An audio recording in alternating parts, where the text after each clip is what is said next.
to the Daily Politics. You've said in the past that the UK has nothing to fear from a no deal going forward. Why not? Well, why should we? It's not the ideal best solution, but it's a perfectly acceptable solution. We already do far more trade with the rest of the world than we do with the rest of the European Union. And the great bulk of that trade is on WTO terms, and it's perfectly acceptable. Mrs. May said right at the beginning, quite rightly, in the Lancaster House speech, I think, that no deal, we're talking about trade deal, not about the deals over citizenship, not European Union citizens here and British citizens like me living on the continent. We're not talking about intelligence sharing. This is simply about trade.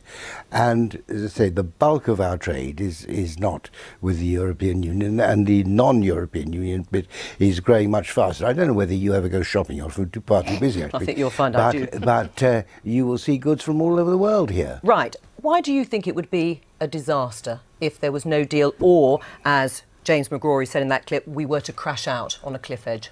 Well, I think, first of all, that it's important to get the figures right. It's not quite true that we trade more with the rest of the world than with the European Union. It was actually Sky, I think, very recently that displayed very well those figures, which is that whenever you are mentioning those figures, you are taking into account gold.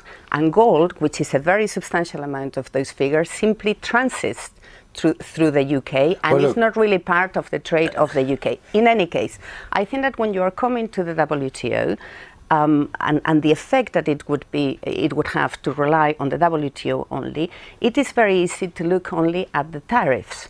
But tariffs is something of the past in trade. It was when Nigel was in government that this really was about the tariffs in trade and the creation of the WTO. That moved to services, and now the whole game of trade is on regulation. And there is nothing in the WTO about regulation. I was a negotiator there. We did bits and pieces, really minimal. That is why it was the UK, Margaret Thatcher at the time, came up with the internal market concept, which is about regulation. Right, well, on regulation, non-tariff and it didn't happen. And it didn't happen. It was an aspiration. Right, but on non-tariff barriers, do you accept that is the big worry for businesses? It is non-tariff barriers. No, services are particularly important for us, obviously. As Mrs. Clegg says, services are particularly important because they're a large part of our economy. And what Margaret Thatcher, and I was alongside her at the time, what Margaret Thatcher was concerned about was that there were, although there were no tariffs in trade with the European Union, with our friends and partners in the European Union, there were a whole lot of different regulations, and there still are. The promise was the single market would bring regulatory uniformity. It hasn't. But anyhow, anyway, we trade with all over, and the rest of the world trades with the European Union. United States trades with the European Union. China trades with the European Union. The really important thing now is that we prepare for the no-deal outcome, and it is grossly irresponsible if we don't prepare. Right. Is Phillip Hammond being grossly irresponsible in not preparing now in the way that you would like him to do? I fear he is, yes. Why? He says he's not going to waste money at this point. He's the Chancellor. You know what it's like when you're in charge of the money. Yeah, but you have to spend money from time to time, and there is nothing more important than preparing for what has always been the most likely outcome. I've been on the record throughout the Brexit process is saying realistically, the most likely outcome is no trade deal. They do not want to give us a good trade deal nor an acceptable trade deal, not because they dislike us, nothing to do with that, but they are terrified that if they give us a good deal, the pressure in some other countries to leave the European Union will grow. Is he undermining these negotiations, Phillip Hammond, and undermining the government? That may not be his intention, but I fear that he is. So what should Theresa May do? Well, I think probably a reshuffle. And where should he be reshuffled to? That's for her to decide. Right, but he shouldn't be Chancellor any longer because you think he's holding up these negotiations. Yeah, I fear that he is unhelpful. Yeah, I fear that what he is doing, he may not intend it, but in practice, what he is doing is very close to sabotage. Don't you think that Jacob Rees-Mogg and Bernard Jenkin, as we heard from Anna Soubry there, are the ones that are actually destabilising the negotiations with name-calling of treachery, bordering on the dishonest? Anna Soubry is a fanatic on this issue, a complete fanatic. That's why you had her on the programme. I know that. Is she a fanatic? Is Anna Soubry a fanatic? Is representing that view fanatical? I don't know Anna Soubry at all, but what I do know is that it is impossible for this country to handle one of the most difficult political times ever, almost a complete reinvention of all the regulation, all the economic model, with all this deep division in the party that is in government. It simply cannot happen, and either the Prime Minister manages to unite the cabinet by changing the cabinet or doing whatever it is, or else you are going to need another Prime Minister. Right. Well, Miriam Gonzalez has also said that there needs to be a change in the cabinet in order to bring unity. If Philip Hammond were to be reshuffled we agree on out, something, then. Yeah, you do agree on something. Hurrah!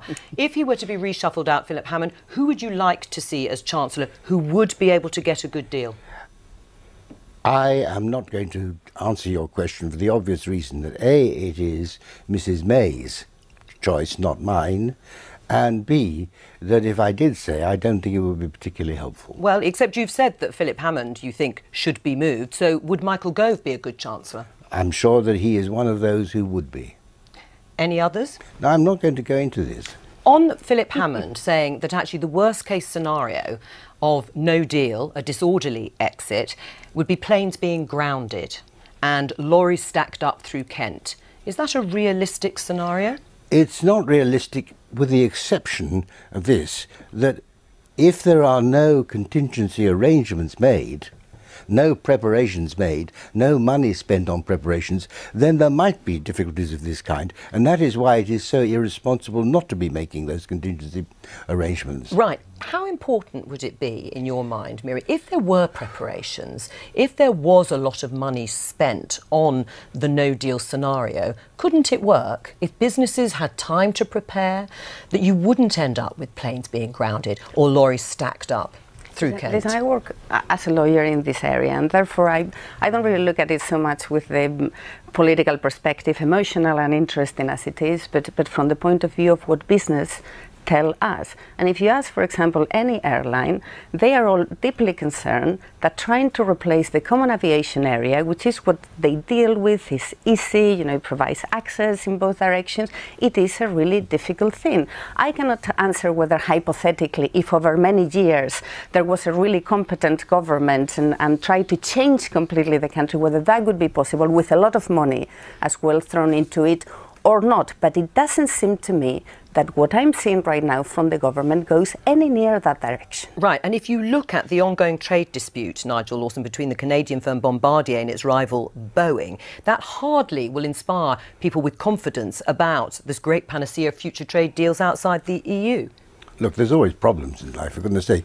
But coming back to what businessmen want, what businessmen want is to know where they stand as soon as possible. A prolonged period of uncertainty is the worst possible thing for business. And what worries me is allowing this thing to drag on and on and on.